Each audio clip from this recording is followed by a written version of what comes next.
नमस्कार, खास खबर में आपका स्वागत है। मैं हूं सुधांशु सारस्वत। राजस्थान में एक बार फिर से गुर्जर आंदोलन शुरू हो चुका है। आरक्षण की मांग को लेकर गुर्जर लामबंद है। कई ऐसे रास्ते हैं, कई ऐसे हाईवेज हैं जो कि एकदम ब्लॉक हो चुके हैं। ट्रेन की कई जो रेलवे जो यातायात है राजस्थान से जुड़ा हुआ वो बाधित हो चुका है। आंदोलन का स्वरूप लगभग वैसा ही है जैसे कि पहले के जो गुर्जर आंदोलन हुए हैं उसी तरह का स्वरूप है। मांग है 5% आरक्षण की। 13 साल से लगभग ये आंदोलन लंबे समय गुर्जर करते आ रहे हैं। 6 बार आंदोलन किया और 72 लोग इसमें अपनी जान गंवा चुके हैं। कुल मिलाके जो मांग है उस दौरान कांग्रेस से भी मांग की जा चुकी है। अब वर्तमान में कांग्रेस की सरकार है, भाजपा से भी गुर्जर मांग करते रहे, लेकिन जो मांग है वो पूरी नहीं हो सकी।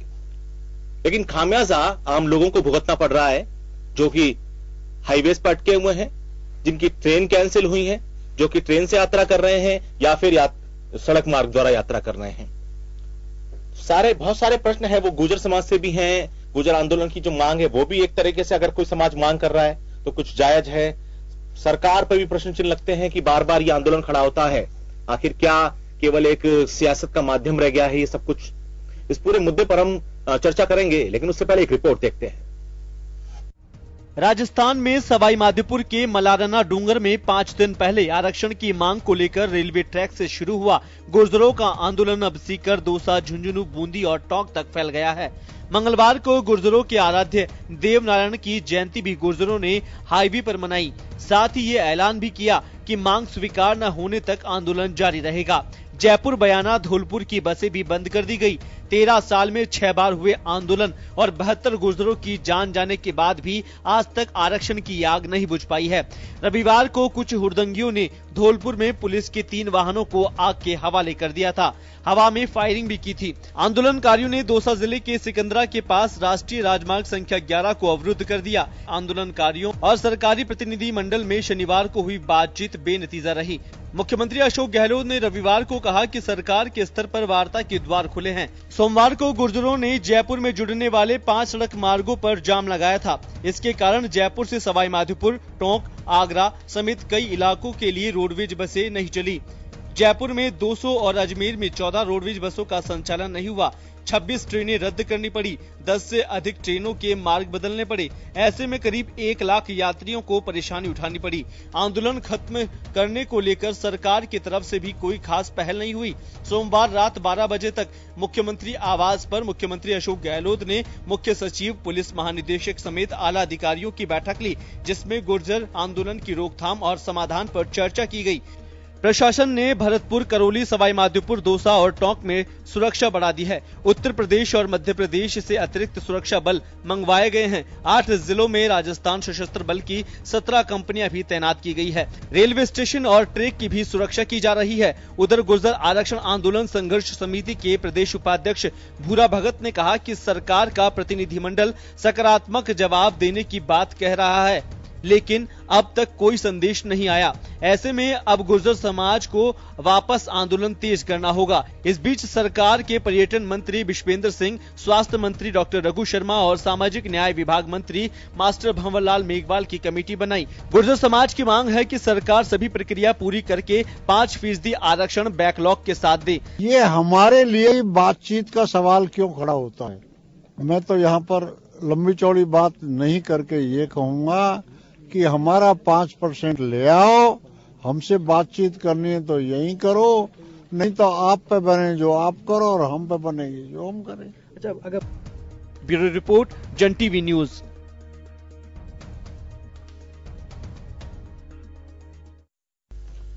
तो स्थिति यह है कि लोग हाईवे पर अटके हुए हैं। गुर्जर समाज वहां पर जो गुर्जर समाज के लोग हैं उन्होंने हाईवे जाम किए, रेलवे ट्रैक बाधित हुए।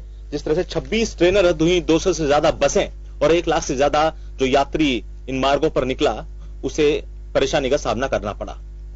सवाल यह है कि हर बार ये एक तरह से यक्ष प्रश्न बन चुका है कि गुर्जर आंदोलन होता है, 5% आरक्षण की मांग गुर्जर कर रहे हैं। जैसे कि किरोड़ी सिंह बैसला जो लगातार कहते रहे हैं कि भाई 5% जो आरक्षण है गुर्जर समाज को मिलना चाहिए, वो उसके हकदार हैं। बैकलॉग के साथ वो मांग कर रहे हैं। तो कुल मिला के स्थिति दोबारा से वही खड़ी हो गई है। अब की बार कांग्रेस की सरकार है। बीजेपी सरकार के समय भी लगातार इस बात की मांग होती रही है और जो एक बड़ा आंदोलन हुआ था इसमें 72 जो लगातार गोलीबारी हुई और जो जान गई लोगों की, काफी लोग, और जो बहुत उग्र आंदोलन हुआ, वो भी एक तरह से याद किया जाता है आज तक कि किस तरह से राजस्थान, जो कि इस तरह की हिंसा के लिए नहीं जाना जाता है, किस तरह के हालात बन गए थे। इस पूरे मुद्दे पर हम चर्चा करेंगे। बीजेपी से मेरे साथ अशोक सिंह शेखावत साहब हैं, कांग्रेस से मेरे साथ राजेंद्र आर्य जी हैं और गुर्जर नेता राम अवतार बढ़िया साहब मेरे साथ मौजूद है। मेरा पहला सवाल राजेंद्र आर्य साहब से है। राजेंद्र आर्य जी, गुर्जर फिर इस बार लामबंद हैं, सरकार है कांग्रेस की, मुख्यमंत्री अशोक गहलोत। ये आंदोलन इस तरह ही चलता रहा है कि दोनों ही सरकारों को इसका सामना करना पड़ा है। कांग्रेस की सरकार भी रही है, बीजेपी की सरकार भी रही है, गुर्जरों की मांग वही रही लेकिन पूरी नहीं हो सकी। 5% आरक्षण की मांग कर रहे हैं, गेंद वो आपके पाले में डाल रहे हैं। वो उनका यही कहना है कि देखिए सरकार को जो करना है करे, अगर हमारी मांग 5% आरक्षण की नहीं मानी जाती है तो हमें जो करना है वो हम करेंगे। अब क्या करेंगे वो आप हम देख ही रहे हैं। देखिए सुधांशु जी, जहां तक कर्नल साहब की बात है तो कर्नल साहब ने आंदोलन के लिए कहा था कि उनका आंदोलन पूर्णतः शांतिपूर्ण है और हम उनकी वाजिब मांगों का और आरक्षण की मांगों का पूर्ण रूप से समर्थन करते हैं और सरकार उनके साथ है इस बात के लिए। और जहां तक हमारी लिमिटेशंस की बात है, हम पहले भी बता चुके हैं कि पूर्व में भी 2 बार यहाँ से संकल्प पारित होकर जा चुके हैं विधानसभा से और वो हाईकोर्ट में और सुप्रीम कोर्ट में हमारे प्रस्ताव टर्न डाउन हो चुके हैं। तो अब हमारे पास में समाधान सिर्फ यही निकलता है कि संविधान संशोधन के बिना हम उस सीमा को लांघ नहीं सकते। विधानसभा की या राज्य की अपनी सीमाएं हैं और उन सीमाओं को ध्यान में रखते हुए हम गुर्जर समाज से ये अपील करते हैं कि वो आए, हमारे साथ बैठें, मुख्यमंत्री के साथ में या कैबिनेट के हमारे जो 3 मंत्रियों की जो कैबिनेट कमेटी बनाई गई है उनके साथ बैठें, वार्ता करें और जो बेहतर तरीके से पक्ष समाज का रखा जाना चाहिए हम रखने के लिए तैयार हैं। हम चाहते हैं कि हमारे इस समाज को, क्योंकि ये समाज हमारा बहुत ही जांबाज समाज है, इसकी बहुत सेना में और हर तरीके में, खेती बाड़ी में और पशुपालन में हमारा बहुत बड़ा योगदान है, तो हम इनकी मांगों का पूरा समर्थन करते हैं। और जहां तक ओबीसी की बात है तो ओबीसी में भी जैसे जैसे, क्योंकि अब संख्या बल बढ़ रहा है तो उस हिसाब से, क्योंकि पिछड़ेपन के जो आंकड़े हैं आपने देखा होगा, काकेलकर कमेटी की रिपोर्ट के बाद में मंडल कमीशन की भी रिपोर्ट आई तो जातियां बढ़ी थी, तो बढ़ी हुई जातियों के हिसाब से हमें निश्चित रूप से जो हमारी ये जो सीमा हमने 50% तय की गई है उस सीमा को हमें बढ़ाना पड़ेगा। संविधान संशोधन के बिना ये सीमा बढ़ाई नहीं जा सकती। ये बात अच्छी तरह से कर्नल साहब भी जानते हैं और हम चाहते हैं कि वो हमारे साथ बैठेंगे तो हम कोई ना कोई अच्छा समाधान निकालेंगे। उनका हमारे माननीय मुख्यमंत्री के साथ पूर्ण विश्वास है। वो 3 मंत्रियों की कमेटी बनाई गई है इस मामले को निवारण के लिए कि भाई जल्द से जल्द इस मामले का निपटारा किया जाए, क्योंकि आप देख रहे हैं सीधा असर किस पर पड़ रहा है, जो आम लोग हैं जिनका इससे कुछ सरोकार नहीं है। अगर जो आम लोग जो रास्ते में निकले हुए हैं, कोई आगरा से जो दौसा मार्ग है, आप जानते हैं क्या स्थिति बनती है, आगरा जो जयपुर से आगरा का जो हाईवे है या रेलवे ट्रैक है, उन लोगों का कोई दोष नहीं है। वो क्यों, वो इनसे भी सवाल उठता है, इनसे भी मैं सवाल करूंगा। बात बिल्कुल सही है। रात को आपने देखा होगा कि रात को 12 बजे सीएस और एसीएस होम, एडीजी, डीजी और सारे बड़े अधिकारियों के साथ में मीटिंग चली है। 1 बजे तक वो मीटिंग चली है और उसके साथ में सरकार ये भी संज्ञान लेती है कि जो हमारा राज्य मानवाधिकार आयोग है उन्होंने भी कर्नल साहब से, किरोड़ी सिंह जी से अपील की है कि साहब इस वजह से लोगों का मानवाधिकारों का हनन हो रहा है, तो हम उनके आंदोलन का समर्थन करते हैं, लेकिन जिस तरीके से वो आंदोलन कर रहे हैं वो तरीका थोड़ा सा गलत है। और अभी भी उन्होंने जैसा हमें आश्वासन दिया था कि आंदोलन पूर्ण रूप से शांतिपूर्ण रहेगा, उसके बावजूद भी आपने देखा 2-3 जगह हवाई फायरिंग हुए और जो भी बातें हुई वो चीजें सही नहीं है। कर्नल साहब को ये चीज सोचनी चाहिए कि जब उन्होंने शांतिपूर्ण आंदोलन का आश्वासन दिया तो वो शांतिपूर्ण आंदोलन करे, गांधीवाद तरीके से आंदोलन करे और इसी तरीके से चीजों को करे ताकि प्रदेश की जो जनता है या उस एरिया में जो लोग प्रभावित हैं उनके ऊपर कम से कम प्रभाव पड़े। क्योंकि लोगों को आपने देखा होगा कि 2 परीक्षाएं भी स्थगित की गई है। सरकार का काम है अपने प्रदेशवासियों की हिफाजत करना, हम उनके लिए भी पूरा कर रहे हैं। तो कानून और व्यवस्था को लेकिन देखिए इस बार ये कुछ सवाल इस तरह का है कि सरकार, जब ये आंदोलन शुरू हो गया तो क्या सरकार इसको गंभीरता से उतना गंभीरता से नहीं लिया सरकार ने? बिल्कुल गंभीरता से ही लिया इसको। और आपने देखा होगा कि हमने जैसे ही हम सरकार में आए तो आने के साथ ही हमने जो प्राथमिकता के क्रम में हमने इन चीजों को किया। और अभी भी हम ये कह रहे हैं कि ये जो आरक्षण का जो विषय है, हम इस पे पूरी तरीके से बात करना चाहते हैं, इनके साथ बैठना चाहते हैं, क्योंकि पूर्व में जो चीजें या कमियां रह गई है, उन कमियों को हम सुधारना चाहते हैं, और जो चीजें हमारे पक्ष में है हम उसको पारित करेंगे, और उसके बाद में केंद्र को हम ये बात के लिए वो कहेंगे, निवेदन करेंगे कि साहब ये हमारा समाज है, इस समाज को फायदा होना चाहिए, निश्चित रूप से फायदा होना चाहिए, और हमारे जो एग्जिस्टिंग जो हमारा ओबीसी का जो आरक्षण है या एसटी का आरक्षण है, उसके साथ में कोई खिलवाड़ ना हो, हमें अपर लिमिट को ही बढ़ाना पड़ेगा, इसके अलावा कोई समाधान नजर नहीं आता। अशोक जी, ये मांग जब आपकी सरकार थी, वसुंधरा राजे की सरकार थी, जब भी गुर्जर लगातार करते रहे, मुझे अच्छे से ध्यान है कि लगातार जब उन्होंने गुर्जर समाज ने, जो किरोड़ी सिंह बैसला हैं और जो दूसरे अन्य नेता हैं, उन्होंने इस बात का ऐलान किया कि देखिए हम तो एक आंदोलन करेंगे, बड़ा आंदोलन करेंगे, तो एक वार्ताओं का दौर चला, गुर्जर नेता मिलने आते रहे, बड़े मंत्री हैं जो राजेंद्र राठौड़ समेत और जो मंत्री रहे वो वार्ता में मौजूद रहे, लेकिन उस दौरान भी कोई हल नहीं निकल सका। एक जिस तरह से 1% का जो इजाफा जिसपे वो गुर्जर समाज उसको मानने को तैयार नहीं, उनको लगता नहीं है कि ये एक उनके साथ न्यायोचित किया गया है। देखो सुधांशु जी, बात ये आती है कि सबसे पहले तो ये देखिए कि जिस प्रकार से उनकी मांग है, उस मांग के लिए कि भारतीय जनता पार्टी ने, कांग्रेस ने क्या क्या प्रयास किए। जहां तक हमारी बात आती है कि हमारी सरकार रही तो हमने क्या किया, किस प्रकार से चोपड़ा कमेटी बैठी, चोपड़ा कमेटी बैठने के बाद में एक बिल के रूप में लेके आए, तो 2009 के लिए वो इम्प्लीमेशन और हाईकोर्ट से आपका स्टे हो गया और वहां तक जाकर के काम इसका नहीं हो पाया। जहां तक कांग्रेस लेके आई 1% लेके आई, एक आपका ऑर्डर लेके आई एक तरह से, और लेकिन जैसे ही हमारी सरकार दोबारा से आती है तो दोबारा से आने के बाद के अंदर हम जितनी भी रिपोर्ट आती है उस रिपोर्ट के आधार पर हमने अपना एक बनाया बिल लेके आए, उसको पारित कराया, जिसको हाईकोर्ट से उसको टर्न डाउन किया गया, लेकिन सुप्रीम कोर्ट में आज वर्तमान में भी पेंडिंग है और वो चल रहा है। जहां तक 1% के आरक्षण की जो इन्होंने दिया था, वो सिर्फ एक प्रशासनिक आदेश था, प्रशासनिक आदेश नहीं होने के कारण सुप्रीम कोर्ट ने उसमें क्या कहा, उसके बाद में हम उसको एक तरीके से संवैधानिक रूप से हम उसको 1% को लेकर आए। जहां तक वर्तमान में ये चल रहा है, हमारा ये प्रयास ये थे, कांग्रेस के ये प्रयास थे, लेकिन कांग्रेस ने जिस प्रकार से अपनी मैनिफेस्टो की बात करें या उनके चुनावों की बात करें, तो उन्होंने कहा कि हम आपको रिजर्वेशन देंगे। उस रिविजन के बाद के अंदर किरोड़ी सिंह बैसला जी ने इनको कहा, अल्टीमेट दिया कि 20 दिन का, कि साहब आप हमसे इस प्रकार से करेंगे, तो वार्ता की एक बात आई।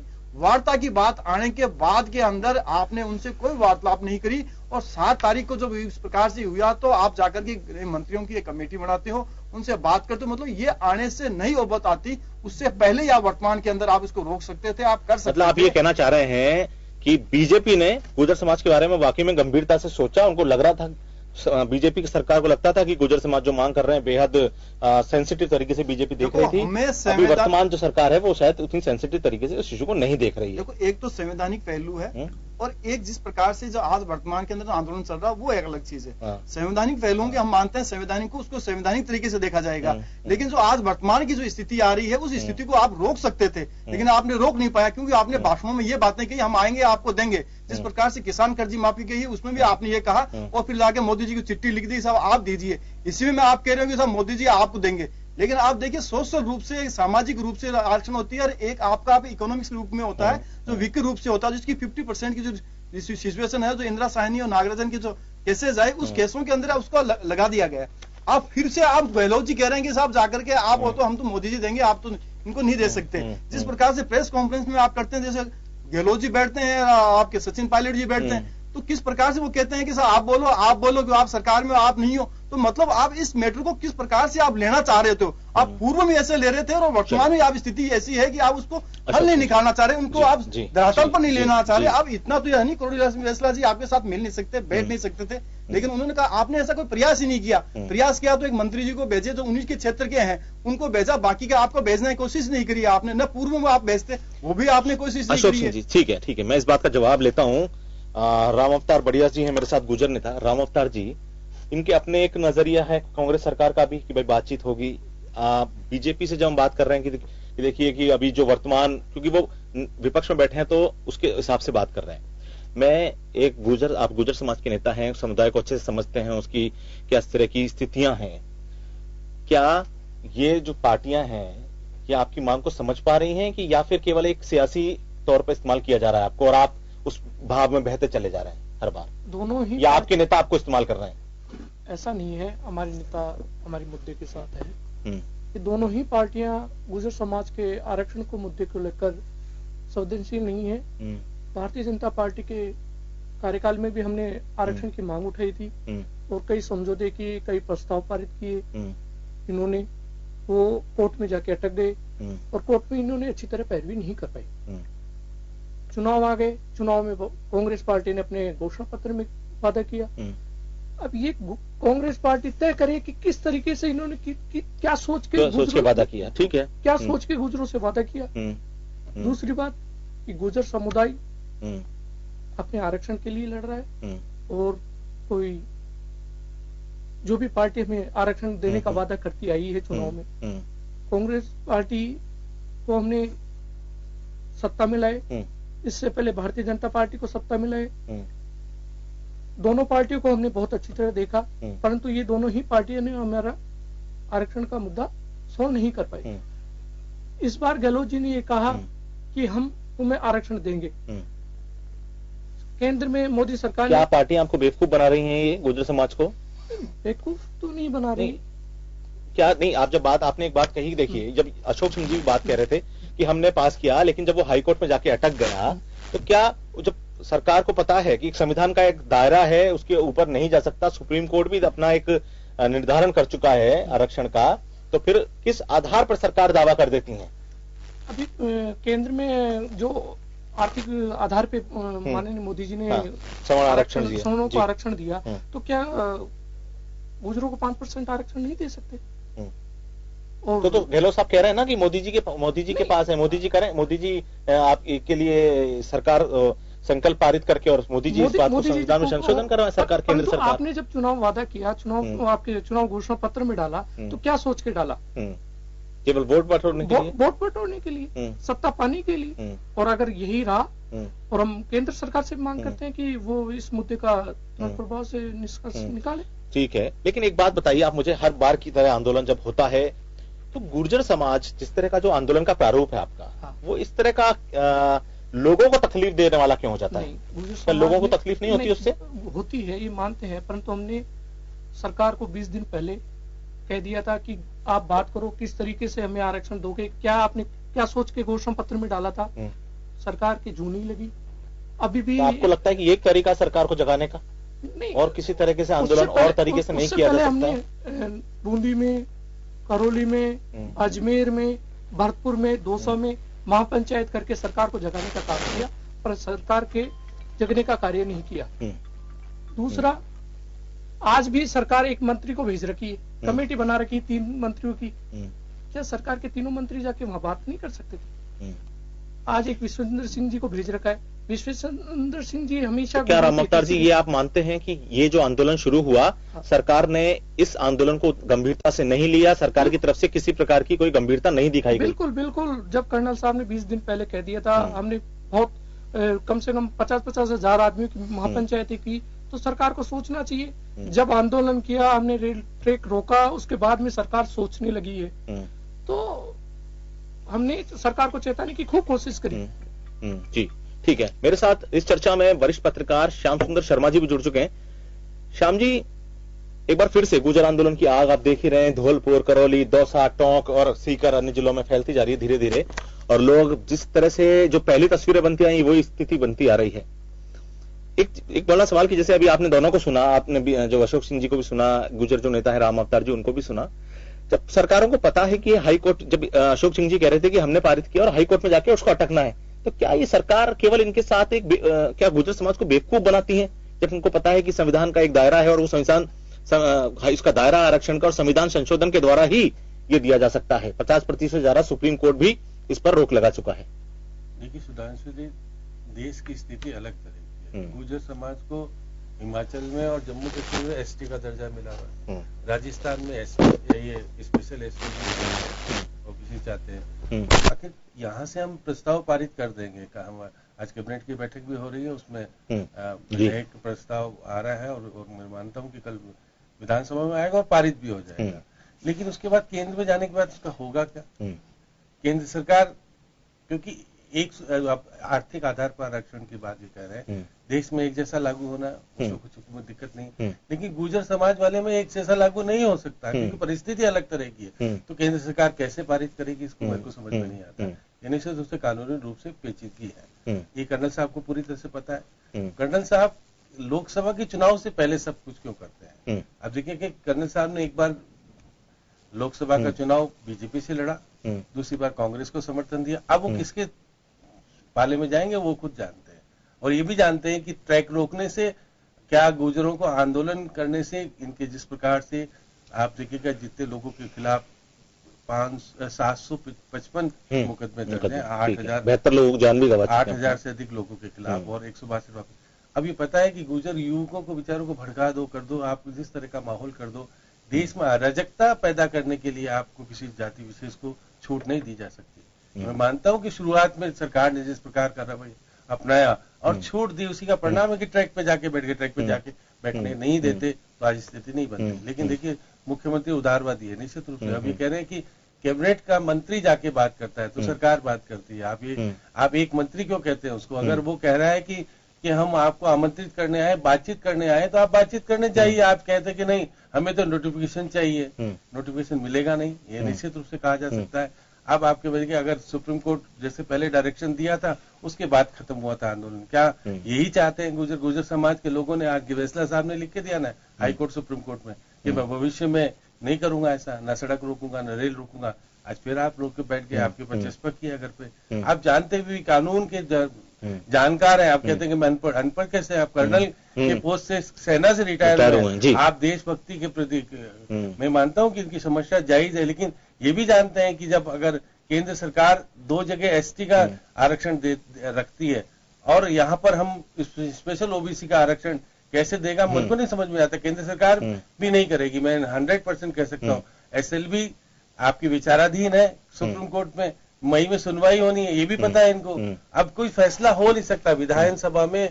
मैं मानता हूं बुधवार को विधेयक आएगा और सर्वसम्मति से पारित भी होगा, क्योंकि बीजेपी भी इसके खिलाफ नहीं जाएगी। उनको पता है कि 8 लोकसभा क्षेत्र है जिसमें सीधे तौर पर गुर्जर प्रभाव डालते हैं। तो ये सारी चीजें दोनों पार्टी जानती है कि बिना इनके वोटों के हम जीत नहीं सकते।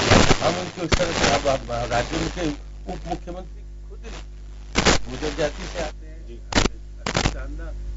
मंत्री हैं, आपके सारे लोग हैं मौजूद हैं, वो अपने समाज के लोगों को समझा नहीं पा रहे। अब कर्नल फैसला के पीछे इतना बवंडर हो रहा है। देखिए कर्नल फैसला के बीच में भी अब राजनीतिकरण हो गया है।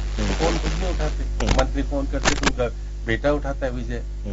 उसके अलावा आपके एक शैलेंद्र एडवोकेट वो उठाते हैं। फैसला जी संपर्क करके बातचीत करने को तैयार नहीं है। तो क्या इस तरह से जिस प्रकार का माहौल प्रदेश में पैदा किया है, क्या किसी जाति विशेष को अधिकार है क्या कि आप प्रदेश का माहौल बिगाड़ो? श्याम जी आपने एक बहुत महत्वपूर्ण बात कही। जब मैं इनसे बात कह रहा था राम अवतार बढ़िया जी से कि आपके नेता क्या गुर्जर समाज का उपयोग कर रहे हैं, क्या कुछ सियासी फायदे जो बात जैसे आपने भी कही कि लोग बीजेपी के टिकट पर चुनाव लड़ा उन्होंने, अब लोकसभा चुनाव से ही एन पहले ही इस तरह की चीजें क्यों होने लगती हैं, ये भी एक बड़ा प्रश्न है। देखिए सुधांशु जी निश्चित रूप से कहा जा सकता है कि 2 फाड़ हैं। विक्रम जी इनके अलग हो गए बताते हैं, आपस में इनके विवाद का विषय है।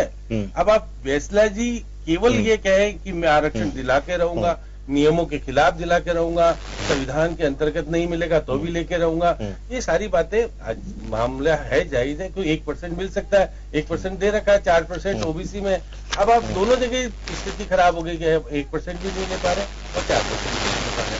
तो ये बात सही है कि जब आईएसटी के माहौल में आपने मांग उठाई थी और आपने फिर बाकी जाके स्पेशल ओबीसी में आपने मान लिया, तो अब आपकी खुद की गलती रही कि शुरू से आपने इसको एसटी का अगर बनाए रखते तो ये कहते कि देखिए आप जम्मू कश्मीर में और हिमाचल में एसटी का दर्जा तो हमको भी दीजिए, तो केंद्र सरकार पहुंचने की मजबूर रहती कि हाँ भाई ऐसा हो सकता है। अब राजस्थान में उनको 5% स्पेशल ओबीसी में दे और वहाँ एसटी में रहे, ये मेरे को नहीं लगता कि संविधान कहीं ऐसा होगा। और इतनी मजबूत थी कि तरीके से गुर्जर समाज के लोग वहाँ पर प्रतिनिधित्व नहीं करते। मैं मानता हूँ कि इनका इतना राजस्थान में कुछ है, अब बाकी जगह कुछ जगह पर दिल्ली के आसपास के इलाकों में, लेकिन देश में इनके कितने प्रतिनिधि हैं पार्लियामेंट में, कितने लोग हैं जो आपकी मांग को सही तरीके से वहाँ उठा पाएंगे और केंद्र सरकार को दबाव में ला करके और ये सब को निर्णय करा पाएंगे? संभव नहीं है। जब राजस्थान में ही कितने विधायक हैं, आप कह दीजिए विधायक, मैं तो नहीं सुना कि कल विधानसभा में एक भी गुर्जर विधायक बोला हो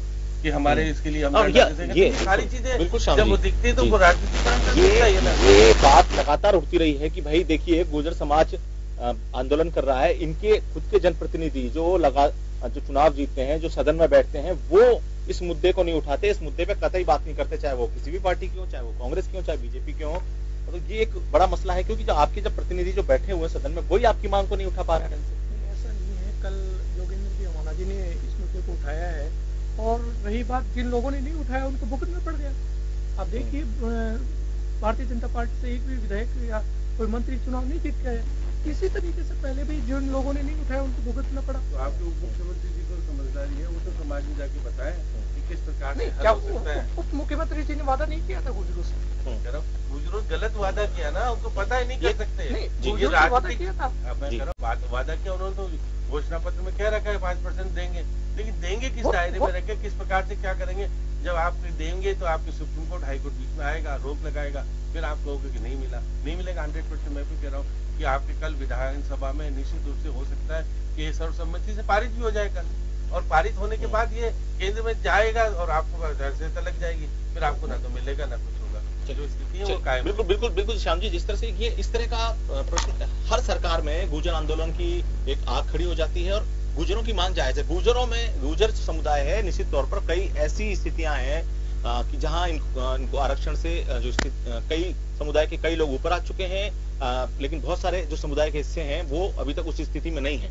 लेकिन लगातार मांग की जा रही है गुर्जर आरक्षण की, और सरकार एक जिस तरह की जो स्थिति बन रही है वो झुंझुना सा थमा देते हैं कि भाई आप देखिए, हमने आपके लिए एक विधेयक पारित कर दिया, लेकिन वो संविधान के जो एक बैरिकेड हैं, जो संविधान में चीजें हैं, जो सुप्रीम कोर्ट का बैरिकेड है, वो उसके आड़े आ जाता है। इस मुद्दे पर विभक्त एक ब्रेक का चला है, ब्रेक के बाद जल्द हाजिर होते हैं।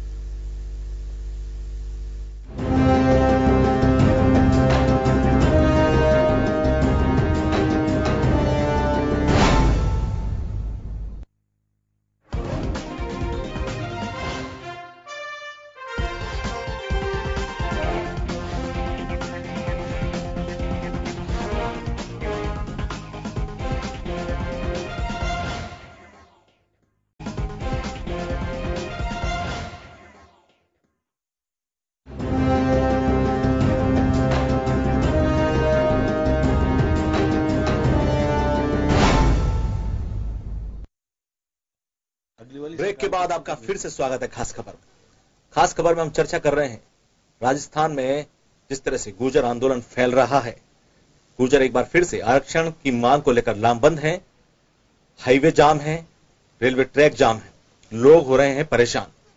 इस मुद्दे पर हम चर्चा कर रहे हैं कि लगातार 13 सालों से गुर्जर जिस तरह से अलग अलग रूप तरीके से जो आंदोलन बार बार सामने आता है, आरक्षण की मांग को लेकर गुर्जर लामबंद होते हैं। आखिर क्यों ये मांग पूरी नहीं हो पा रही है, और क्या केवल इस पूरे मसले के सियासी फायदे देखे जा रहे हैं? राजेंद्र आर्य जी, एक अहम बात जो राम अवतार जी ने कही कि जब कांग्रेस ने अपने घोषणा पत्र में इस बात की घोषणा की, इस बात का जिक्र किया कि हम गुर्जरों को आरक्षण की बात कही, अब वो इस बात की मांग करके लामबंद हो गए हैं, बैठ गए हैं, आंदोलन कर रहे हैं। अब कांग्रेस के पास देखिए रास्ता है कि आप लोग विधानसभा में संकल्प पारित कर दें, और लेकिन गहलोत साहब जब कहते हैं कि जो मोदी हैं, प्रधानमंत्री मोदी, जैसे सवर्णों को आरक्षण आपने दिया, जब दे सकते हैं तो गुर्जरों को भी वो आरक्षण दें, गुर्जर समुदाय को भी दें, तो गेंद तो गहलोत साहब केंद्र में ही डाल रहे हैं। फिर ये जो आपने घोषणा पत्र में जो डाला, ये कुछ क्या वोट बैंक के लिए डाला है कि वास्तव में आपको लगता था कि नहीं, हम सरकार कुछ गुर्जरों के लिए करना चाहती है? नहीं सुधांशु जी, ऐसा नहीं है, वोट बैंक की बात नहीं है, क्योंकि ये बहुत लंबित मांग है इनकी, और करीबन 13-14 सालों से ये समाज का आंदोलन चल रहा है। और हम चाहते हैं कि भाई जब हमने जन घोषणा पत्र बनाया तो हमने समाज के हर तबके से, हर वर्ग से ये करीबन हमारे 2-4 लाख लोगों के बीच में उनके लिए गए थे प्रस्ताव, और उसके बेसिस पे बनाया। तो निश्चित रूप से उन सारी बातों को प्रतिनिधित्व देने के लिए हमने जन घोषणा पत्र में घोषणाएं की, और ये मांग बहुत प्रमुख मांग थी। और इस मांग के लिए हम यही चाहते हैं कि साहब, जैसे आप जानते हैं कि हम राज्य संघ के अधीन है, और हमारा संघीय आपने मांग रखी, लेकिन आपको पता है कि क्या बनी है, पहले मैं वही पुराने हश्र क्या हुआ, मैं वही बता रहा हूँ कि हमारा संघीय प्रदेश, संघीय राष्ट्र है, तो उसमें क्या है कि राज्यों के पास में अपनी शक्तियां हैं और केंद्र के पास में अपनी शक्तियां हैं। और निश्चित रूप से पार्टी की सरकार केंद्र में दूसरी होने से कोई बातें बदल नहीं जाती है। तो अब इसमें सियासत की अगर बात आती है तो ये बहुत दुर्भाग्यपूर्ण बात है। अगर चर्चा होती है, राज्य सरकार इनके संकल्प को पारित करती है विधानसभा में, वो कल पारित हो जाता है मान लो, और उसके बाद में वो केंद्र को भेजा जाता है, तो मैं कहता हूं कि इस पे केंद्र में भी पूर्ण सहृदयता के साथ में उस पर चर्चा होनी चाहिए और उन सारे पहलुओं पर विचार किया जाना चाहिए जो कि कहा गया है कि भाई जाति आधार पर पिछड़ापन है या प्रतिनिधित्व की कमी है या जो भी इसमें विषय आते हैं, जो कि इंदिरा सानी केस में जो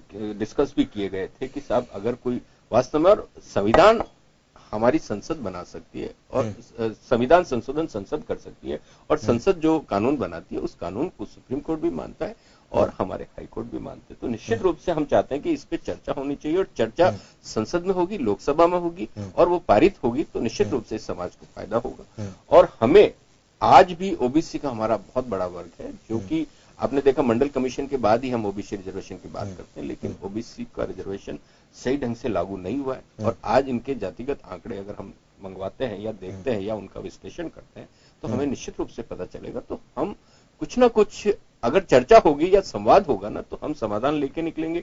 और इसमें लेकिन 13 साल से ही आंदोलन करना, अब जो चीजें किए जा रहे हैं और चर्चा नहीं होना, जो चीजें ना हो पाई उनके लिए हम नहीं कह सकते, जैसा कि श्याम सुंदर जी ने कहा था कि सब अलग अलग सीमाएं हैं, अलग अलग जातीय वर्गीकरण है, तो ये बात सही है, लेकिन अगर प्रबुद्धजन बैठेंगे और कानून विशेषज्ञ बैठेंगे और सामाजिक और आर्थिक आधार पे जो चीजें देखेंगे कि भाई ये चीजें ऐसे है, इनका कुछ ना कुछ समाधान निकलेगा, तो निश्चित रूप से चर्चा के बिना तो कुछ भी नहीं हो सकता। संवाद किसी भी समाधान के लिए संवाद प्राथमिक जरूरत है। हम और हमारे माननीय मुख्यमंत्री जी किरोड़ी सिंह जी को, बैसला साहब को आमंत्रित करते हैं, वो चाहते हैं कि साहब हर गतिरोध का या हर व्यवधान का समाधान संवाद से ही होगा और संवाद करेंगे तो निश्चित रूप से निकलेगा। हमारे ये जो युवा भाई हैं या जो भी गुर्जर समाज के लोग हैं, तो हम तो उनसे यही अपील करते हैं कि साहब वो अपने आंदोलन को शांतिपूर्ण तरीके से करें और कोई भी ऐसी लोगों को परेशानी ना हो, कहीं पे भी गतिरोध ना कायम करें, कहीं पे भी आगजनी ना हो,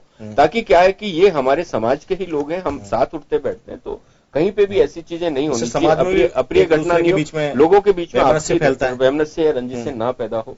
तो इस तरीके से उनसे ये अपील करते हैं और कानून और व्यवस्था को अपना काम करना है और इनको कानून का साथ देना है, अपनी मांगों को शांतिपूर्ण तरीके से रखें और निश्चित रूप से सरकार पूरी तरीके से मुस्तैद है। आपने आज देखा कैबिनेट की मीटिंग हो रही है, रात को भी उच्च अधिकारियों की मीटिंग हुई थी, तो निश्चित रूप से सरकार पूरा का पूरा फोकस गुजर आंदोलन। तो श्याम जी ने भी तो इसी बात की तरफ इशारा किया कि ये निश्चित तौर पर जो सरकार इस ज्ञान को अपने पाले में नहीं रखना चाहेगी किसी भी कीमत पे, कि विधेयक पारित करके भाई देखिए कि अब केंद्र और संविधान संशोधन के तहत किस तरह चर्चा हो सकती है, क्या हो सकता है। संकल्प पारित होगा तो निश्चित रूप से ये राज्य के 6.5 करोड़ लोगों की जीत होगी और उसके बाद में कि पूरा का पूरा राज्य गुर्जर समाज के साथ है और उस चीज को केंद्र को भी संज्ञान लेना पड़ेगा।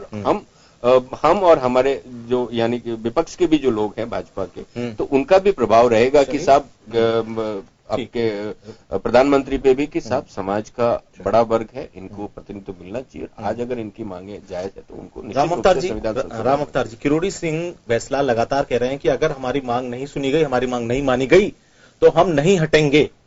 अब क्या गुर्जर समाज इस बार पूरी तरह पुख्ता है कि अब जैसे कांग्रेस तो यही जैसे राजेंद्र आर्य जी कह रहे हैं कि भाई देखिए हम तो अपनी तरफ से संकल्प पारित करके विधेयक करके केंद्र अब संशोधन कैसे करता है, क्या करते हैं, केंद्र में चर्चा किस तरह होती है, तो क्या गुर्जर समाज इससे संतुष्ट हो जाएगा? बिल्कुल, अब की बार कर्नल साहब और हम सभी लोग ये कह रहे हैं कि अब की बार आरक्षण लेके ही हटेगी और कांग्रेस गवर्नमेंट किस तरीके से आरक्षण देती है उनका लुकआउट है। परंतु इस बार आर और पार की इसमें तो लेकिन इसमें समय लगता है ना, पार की लड़ाई है, इसमें समय लगता है ना। आप किस आधार आप क्या गुर्जर समाज इस बात को लेकर पुख्ता है कि वो जब तक रेलवे ट्रैक रोके रखेंगे, जब तक हाईवेज रोके रखेंगे, गतिरोध बना रहेगा ऐसे? नहीं, ये तो कांग्रेस सोचने की बात वो है कि किस तरीके से आरक्षण देगी, ओबीसी का वर्गीकरण करे, 50 के अंदर दे, ये तो कांग्रेस को देने का है कि किस तरीके से देगी वो। और इस बार कर्नल साहब और पहले भी जो इस तरह के प्रस्ताव हैं वो सब बाद में हाईकोर्ट में जाके वो हर बार इन्होंने प्रतिबंध लग गया है, हाईकोर्ट ने हर बार इन्होंने 50 सिरे से खारिज कर दिया है, 50% से ऊपर हाईकोर्ट सुप्रीम कोर्ट 50% के ऊपर, एक बार 14% प्लस 5% मिला के। तो इन सरकारों की जो भी पहले रही है वो 50 के ऊपर देके और गुर्जर आरक्षण के जो विधेयक है उनको कोर्ट में ले जाके अटकाने का कार्य है। परंतु इस बार हमारी मांग तो क्या ओबीसी के वर्गीकरण और 50 के अंदर देने की मांग, अंदर लेने की अंदर 5% आरक्षण आपको चाहिए, 5% कैसे भी चाहिए, वो कैसे भी सरकार प्रदान कैसे करे। भी तो क्या ये आंदोलन शांतिपूर्ण चल पाएगा या क्या गुर्जर समाज इस बात को वो करता है? शांतिप्रिय तरीके से आंदोलन कर रहे हैं और हमने समाज से भी मांग की है, समाज के लोगों को। लेकिन जब आप इस तरह से आंदोलन के ऊपर उतर आते हैं, जब आप रेलवे ट्रैक जाम कर लेते हैं और जो लोग ट्रेन में फंसे रहते हैं, जो व्यक्ति हाईवे पर फंस जाते हैं, जो कि अपने गंतव्य स्थल पर नहीं पहुंच पाते, आप इस बात को एहसास कर पाते हैं कि लोगों को कितनी परेशानी होती है इस तरह के आंदोलन से? वो बात सही है, लोगों को परेशानी हो रही है, हम बहुत इसके लिए खेद व्यक्त करते हैं। दूसरी बात है कि हमारी भी तो देखिए 14 साल से हम लोग रोड की पटरियों पे रात को इतना टेम्परेचर है और हम पटरियों पे लेटे हुए हैं, पत्थर है नीचे, सोने के लिए कुछ नहीं है, रोड पे लेटे हुए हैं। क्या हम परेशान नहीं हो रहे? क्या 14 साल से हम परेशान नहीं हो रहे? हमें शौक नहीं आंदोलन करने का, हमें आरक्षण दे दे।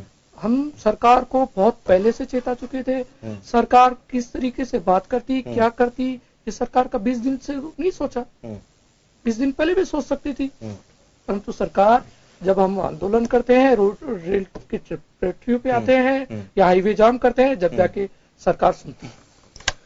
चलिए ठीक है श्याम जी, जिस तरह से अभी लगा जो आपने बात कही थी कि अब विधानसभा में अगर ये विधेयक पारित हो जाता है और सरकार विधेयक का मतलब है कि सरकार ने अपनी तरफ से तो एक पल्ला झाड़ने वाली बात हो गई कि अब केंद्र सरकार इस विषय में सोचे, संविधान संशोधन की में सोचे। लेकिन जो सुप्रीम कोर्ट का डंडा है, जो 50% आरक्षण के ऊपर उसको ना ले जाने का एक जो प्रतिबंध है, एक बैरिकेड है, वो तो आपने जब कहा कि देखिए वो तो ऐसा हो नहीं पाएगा, किस आधार पर केंद्र करेगा, तो क्या ये केवल फिर यही वो हो जाएगा कि गुर्जर समाज कहीं से मान जाएगा इस चीज से और वापस आंदोलन हो जाएगा, फिर ये झुंझुना, फिर 2-4 साल बाद फिर ये चीजें जगने लगेंगी कि हमारा जो समझो जिस तरह की जो बातें कही गई वो सब होती नजर आने लगे? देखिए सुधांशु जी, मैं मान के चल रहा हूँ कि गुर्जर समाज का आंदोलन चल रहा है, इसमें कोर्ट का डायरेक्शन आएगा, उसके बाद ये आंदोलन समाप्त होगा। पहले भी गुर्जर समाज ने समाप्त नहीं किया था, कोर्ट अगर निर्देश नहीं देता, सुप्रीम कोर्ट ने कहा कि इसको ये हटाइए इनको, तो फिर सरकार को मजबूरन हटाना पड़ेगा। फिर कोर्ट के आदेश के आगे ना तो फैसला साहब की चलेगी ना किसी के लिए, तो कोर्ट ही कुछ कर सकता है। आज की स्थिति में आप तरीके से आंदोलन, इस प्रकार का आंदोलन तो मैंने नहीं देखा है पहले, गुर्जर समाज के अलावा और कोई समाज राजस्थान में इस तरह का आंदोलन नहीं। चौथी बार बैठे हैं आकर के, अब आप बैठ जाते हैं, क्या ट्रैक को रोकने का अधिकार आपको है नहीं? आप लिख के दे के आते हैं कोर्ट में कि हम भविष्य में ऐसा नहीं करेंगे, उसके बाद आप करते हैं, अवमानना करते हैं, अवमानना के बाद आपको जो कुछ होगा कोर्ट तो अवमानना मानेगी और उसके बाद जेल भी करेगी, बहुत सारी चीजें करेगी। आप जो नेता अगर ये कह करके बैठे कि मैं तो नोटिफिकेशन के बाद उठूंगा, उनको पता है नोटिफिकेशन आ नहीं सकता, क्योंकि आपको मालूम है कि आचार संहिता मार्च के फर्स्ट वीक लग जाएगी। ऐसी स्थिति में आप पूरे प्रदेश में अपने आप को नेता प्रचारित करने के लिए आप, क्योंकि लोकसभा का चुनाव एक बार बीजेपी से लड़ चुके हो, हार भी चुके हो, और अब आप फिर कांग्रेस का समर्थन कर चुके हो, फिर आप इसलिए बैठे हो क्योंकि लोकसभा का चुनाव है। पहले आप कांग्रेस ने आपको 5% आरक्षण की बात कही, चुनाव घोषणा पत्र में लिखा हुआ, साफ लिखा हुआ है। अब आप उनके उप मुख्यमंत्री और उनके लोगों से पूछिए कि आपने किस आधार पर इसको लिखा और कैसे पूर्ति करोगे। अब आप उनका तो कहेंगे कि भाई हमने तो विधानसभा में ला करके प्रस्ताव पारित कर दिया, हमारे पास तो अधिकार यही है। अब क्योंकि ये हम इतना ही कर सकते हैं, हम अपना प्रस्ताव केंद्र को भेजते हैं। अब केंद्र की स्थिति अलग तरह की है। केंद्र मैं कह रहा हूं कि अब पहले वाली सरकार ने प्रस्ताव भेजा, उसका प्रस्ताव भेजा नहीं भेजा, वो तो गहलोत जी जो थे वहां के जो केंद्रीय सामाजिक न्याय मंत्री कहते रहे कि हमको तो मिला ही नहीं प्रस्ताव, हमारे पास तो कुछ आया ही नहीं। तो पहले वाली सरकार भी कहती रही। अब देवनारायण योजना देखिए सामने दिख रहा है, मैं तो देख रहा हूँ कि इन्होंने प्रस्ताव आपके कर दिया, आपको प्रावधान कर दिया 153 करोड़ रुपए देते, खर्च क्या किए 77 करोड़। मतलब देवनारायण योजना का लाभ जो उनके बच्चों को मिल सकता है, उनके लोगों को मिल सकता है, उसका लाभ नहीं दे पाते क्योंकि अब देवनारायण योजना का लाभ तो मिले। ये तो बैसला साहब को बैठ करके सरकार को कहना चाहिए कि साहब हमारे पास इतना है और ये मिलना चाहिए सीधे, ये तो लाभ ले ही सकते हैं ना। अब क्योंकि कानूनी पेचीदगियों में लेकिन इस पर कोई बात नहीं कर रहा है। नहीं, इस पर कोई बात नहीं, इनको राजनीति करनी है। एक्चुअल में क्या है कि आरक्षण के ऊपर फैसला साहब राजनीति कर रहे हैं। इस समाज को, क्योंकि समाज के लोग पढ़े लिखे नहीं है ज्यादा, अच्छे है। अब इन समाज को जैसे जिस तरह ले जाओगे वैसे जाने।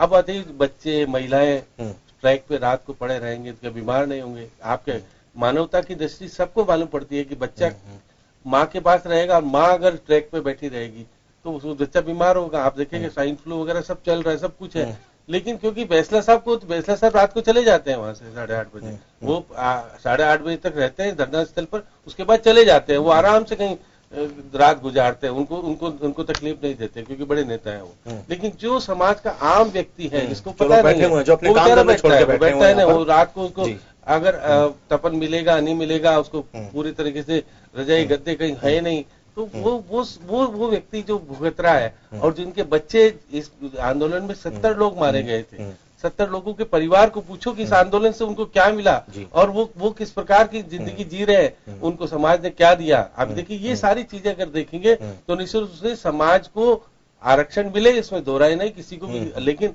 ये जिस प्रकार का आरक्षण चाहते हैं वो संविधान अलाउ नहीं करता, मतलब उसको आपको देता नहीं है। आप सुप्रीम कोर्ट में एसएलपी अगर पेंडिंग है और मई में उसकी सुनवाई होनी है और आप कह रहे हो कि आज के आज फैसला हो जाएगा, संभव ही नहीं है। मैं मान के चल रहा हूँ, देखिएगा मैं फिर बता रहा हूँ आपको, अगर कल विधानसभा में विधेयक पारित हो जाएगा और फिर भी अगर समझौता नहीं हुआ तो मैं कह रहा हूँ सुप्रीम कोर्ट डायरेक्शन देगा कि या हाई कोर्ट डायरेक्शन देगा, जनहित याचिका लगेगी कि आप इसको सरकार तत्काल इस पर कार्रवाई करे और फिर सरकार को मजबूरन कार्रवाई करनी पड़ेगी। उसमें क्या हो, अच्छा है कि मैं तो मानता हूँ कि सुप्रीम कोर्ट के आदेश के बाद स्वतः सद्बुद्धि आए समाज को और उठ जाए, नहीं तो फिर कुछ न कुछ जो घटना हुई आप देखिए, मिलिट्री के हवाले करो, फिर हेलीकॉप्टर लाओ, बहुत सारी चीजें पहले भी आपने देखने को मिली और किस तरह का माहौल बना। और पूरे प्रदेश में अराजकता जब फैल जाती है तो पूरे किस तरह का माहौल होता है आपने पहले भुगता। हमारे पूरे प्रदेश ने इससे कितने हजारों करोड़ रुपए का नुकसान पहले भी, और आज की स्थिति में देखिएगा कि रणथंभौर में सारी होटल बुकिंग कैंसिल हो गई, कोई आना के लिए आ रहा है तो खत्म हो आएगा नहीं, डरता है, भयभीत हो गया। आपको आम व्यक्ति को कहीं जाना है, किसी की शादी, किसी क्या है, उनसे पूछो कि वो क्या स्थिति में भुगत रहा है। आप समाज इस तरह का आंदोलन नहीं होना चाहिए, आप शांतिपूर्वक प्रदर्शन कीजिए, सब कुछ कीजिए, कोई दिक्कत नहीं। ट्रैक को रोकना, हाईवे और इसमें तो करना पेचीदगियां अपराध है, सामने दिख रही है, अपराध है, इसको माना है, पेचीदगियां सामने दिख रही है ना। समय आप देखिए कि आचार संहिता लगने वाली है, 1 मार्च में प्रथम सप्ताह में आचार संहिता लग जाएगी, चुनाव की तिथियों की घोषणा हो जाएगी, उसके पहले इस तरह का आंदोलन। मैं आपके पास दोबारा आऊंगा श्याम जी। अशोक सिंह शेखावत जी, चाहे मैं ना कांग्रेस पे जाऊंगा ना बीजेपी पे जाऊंगा, आपकी सरकार भी रही, लेकिन अब जब आप कहते हैं कि गुजर समाज के लिए हम सोचते थे, अब देखिए सीधे सीधे ये तो दिखता है, कोई भी व्यक्ति जो पढ़ा लिखा व्यक्ति समझ सकता है कि सरकारें जो समाज होते हैं, जिस तरह से जो सामाजिक व्यवस्था के साथ किस तरह खेलती हैं, कि किस जाति को के वोट ज्यादा है उसको किस तरह अपने फेर में रखना है, किस तरह से उनको फायदा देने का लोभ लालच देकर अपने फेर में रखना है, ये सब पार्टियों ने किया है। अब इस स्थिति पे जब आप आज जो कांग्रेस की सरकार है, आप आरोप लगा रहे हैं, लेकिन आपकी सरकार ने भी कोई गंभीरता से नहीं सोचा है कभी इस चीज को। देखो, हमने तो जितने भी संवैधानिक पहलू होते थे उन संवैधानिक पहलुओं के तह के और उसके तहत ही हमने जो बिल लेके आए वो सारा काम किया। जहां तक कांग्रेस की बात आती है कि कांग्रेस ने क्यों इस घोषणा पत्र में बात करी और क्यों किस प्रकार से आपने भाषणों में बातें करी, और कर्नल सिंह बैसला जी हो चाहे उनके गुर्जर समाज के हों, उन लोगों के साथ आपके नेता भी समर्थन दे रहे हैं साहब, आपके नेता भी राजेंद्र राठौड़ साहब आपने कहा समर्थन दे रहे हैं और भी नेता समर्थन दे रहे हैं कि लेकिन आप जब घोषणा पत्रों में और आप रैलियों में किस बात की बातें जोड़ते हो, आपने ऐसी बातें क्यों करी जिस प्रकार से गुजर आज आता है क्यों, और न जो स्थिति हुई उसको आप हैंडल नहीं कर पाए, उसमें हैंडल करना चाहिए था आपको, 20 दिन पहले करना चाहिए था। पर आप ये देखिए, आप जाकर के जो गया बीत गया उसकी बात अलग है, आज वर्तमान की बात आएगी, वर्तमान की बात आएगी, वर्तमान में क्या हो रहा है आप लोग भाई, वर्तमान में क्या हो रहा है, मैं तो इतना सा कह रहा हूं ना, जो जिस प्रकार से उसने किया वो बात अलग है। समाज के साथ केवल एक खिलवाड़ जैसा कर रही है। मैं ये कह रहा हूं कि घोषणा पत्र में हमने इस प्रकार की बातें नहीं लिखी है, रैलियों में इस प्रकार की बातें करी है, इन्होंने कहा है तो आप राहुल गांधी जी आइए करिए ना, फिर कहते सरकार हमारी बनेगी लेकिन करेंगे मोदी जी करेंगे, ये बात आप जन घोषणा पत्र में लिखते हो, रैली में बातें करते, ये बातें आपने नहीं कही है। लेकिन अब आप जिस प्रकार से आप कह रहे हो कि सब मोदी जी करेंगे, तो इसमें का मतलब यह है कि आप गुर्जर समाज को आप भड़काने की कोशिश कर रहे हो कि साहब ये तो कांग्रेस करेंगे, कांग्रेस क्यों करेंगे, आपने कहा है तो आप करिए, कैसे करोगे 50% में, आप करके बताइए, आपको करना चाहिए, यदि है तो आप करिए, क्यों ऐसी बातें करते हैं। इस प्रकार से आप कांग्रेस पार्टी को आपको सोचना चाहिए कि हम इस प्रकार की घोषणाएं नहीं करें जो नहीं हो सकती हो, और इस प्रकार की बातें नहीं करनी चाहिए। लेकिन इस संवेदनशील मामले को किस प्रकार से कांग्रेस ने उठाया, न तो इनके मुख्यमंत्री संवेदनशील हुए, न इनके विधायक, न मंत्री, सभी ने एक स्टेटमेंट किया साहब केंद्र सरकार की करेगी, जाकर के बात में करेगी, आप इसको लेके आओगे केंद्र सरकार में अनुसूचित जाति, अनुसूचित जनजाति, ओबीसी रहेगी, आर्थिक पिछड़ा है।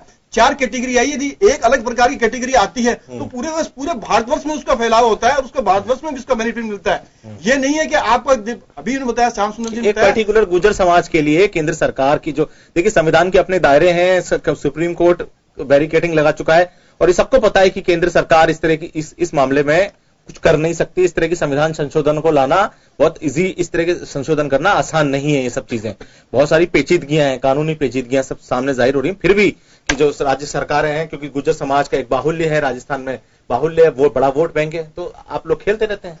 देखो कि खेलने की तो बात कांग्रेस कर रही है, कांग्रेस ने क्यों किया इस प्रकार का, आप लोग देख रहे हैं, गुजर देख रहे हैं कि किस प्रकार से हमने काम किया। इन्होंने लोगों ने चुनाव में कहा और इनके 9 विधायक आके जीत के इन्होंने 9 विधायक भेजे हैं वहां पर। आप देखिए तो 9 विधायक जिस प्रकार से जीत के भेजे हैं तो इनकी भी आशा रहती है कि कांग्रेस सरकार आई है और इन्होंने कहा तो उस आशा के ऊपर कांग्रेस सरकार चल नहीं पा रही है और सीधा सीधा मोदी जी के ऊपर आप आक्षेप लगा रहे हो। हम कह रहे हैं हम देवनारायण जी योजना जो लेके आए, जिसमें जितनी भी योजनाएं थी, जितना था उसका 2 गुना से 2.5 गुना हमने पैसा दिया है जो हो सकता था। एसटी का था उसमें देने की हमने कोशिश करी है, कांग्रेस दूसरा देने की कोशिश करी है। राजेंद्र जी इस बात का जवाब दे दीजिए, क्योंकि बार बार ये प्रश्न मेरे दिमाग ये भी है कि आप लोग जब घोषणा करी आपने, तो क्या इस तरह से जब अब आप गुर्जर समाज सीधे सीधे आपसे सवाल कर रहा है कि भाई देखिए आपने घोषणा पत्र में घोषणा डाली, हमारे आरक्षण की बात आपने कही, अब लाई हमारा आरक्षण, अब करिए निपटिए इस मामले से। देखिए सुधांशु जी, मैंने फिर पहले भी मैंने कहा कि हमारा जो राष्ट्र है वो संघीय प्रदेशों से बना है और संघीय राष्ट्र है, तो इसमें राज्य की अपनी लिमिटेशंस है और केंद्र की अपनी लिमिटेशंस है। और जहां तक ओबीसी की बात है, ये हमारा गुर्जर समुदाय ओबीसी का प्रमुख अंग है और इसके अंदर भी, ओबीसी के अंदर भी इनका पिछड़ापन थोड़ा ज्यादा है। तो अगर संविधान संशोधन होगा पिछड़ेपन के आधार पर, अगर उसकी सीमाएं बढ़ती है तो किसी को कोई ऐतराज नहीं होगा। और ये तभी बढ़ सकती है जब हम उन पूरी जो मंडल कमीशन की रिपोर्टें हैं या जो पूर्व में भी जो रिपोर्टें रखी गई थी सदन के पटल पर, उन पे चर्चा होगी, विशेषज्ञ जब उन पे बात करेंगे तो निश्चित रूप से समाधान निकलेगा। लेकिन वार्ता तो होनी बहुत जरूरी है, संवाद होना जरूरी है, चाहे वो लोकसभा में हो चाहे राज्यसभा में हो। 20 दिन में आपने एक डेडलाइन दे दी ना सर, 20 दिन की बात करने लगे जब घोषणा पत्र में संवाद होना जरूरी है, तो 20 गुर्जर जो समाज निश्चित रूप से ना, अब चुनाव है, उसके बाद में ऐसा थोड़ी है कि मोदी जी कोई पट्टा लिखा के आए नहीं कि वो आजीवन इस राष्ट्र में प्रधानमंत्री रहेंगे। अगर वो इस बात को नहीं मानते, उसमें वो नहीं मानते, तो अब निश्चित रूप से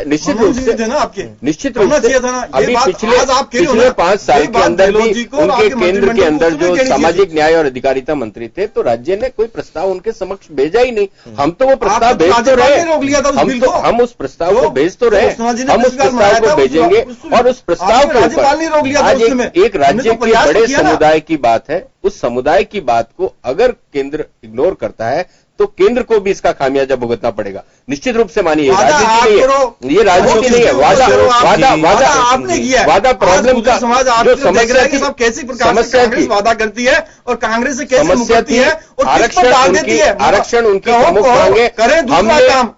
हमने गुर्जरों को नहीं भड़काया। आप कहते हैं, आप मान के चलिए 2013 के, आप अपने भाषणों में ये कहते हैं कि केंद्र सरकार, सुन लीजिए पूरी बात सुन लीजिए, 2003 के अंदर एसटी आरक्षण का वादा किसने किया?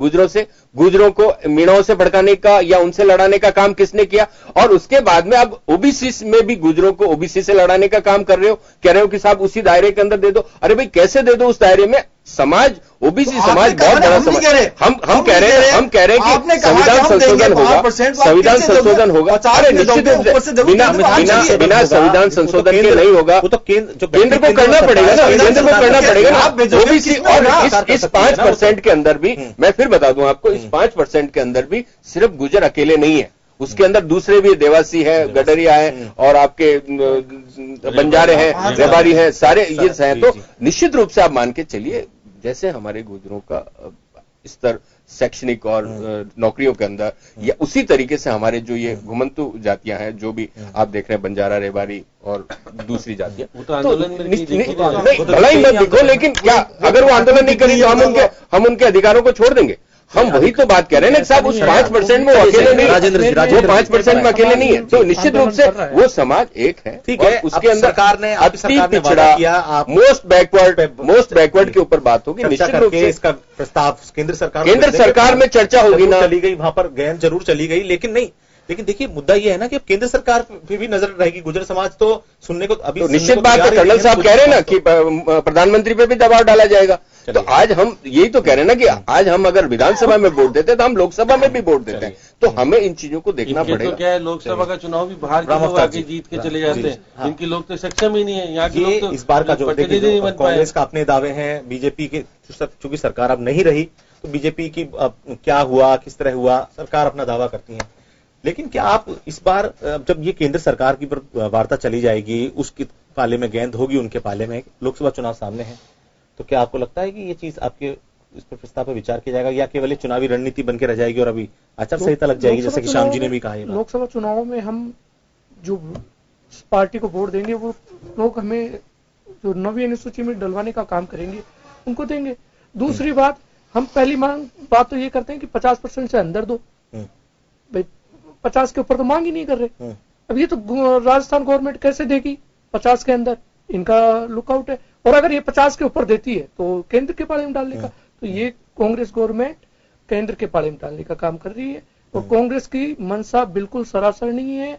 इनको कांग्रेस को 50% के अंदर आरक्षण देना। जब ये घोषणा पत्र में घोषणा कर रहे थे, जब आपने नहीं पूछा, जब आपके उप मुख्यमंत्री आपके समाज के एक नेता जो जाने माने नेता हैं सचिन पायलट, आप लोगों ने नहीं पूछा कि आप किस आधार पे घोषणा कर रहे हो हमारे से?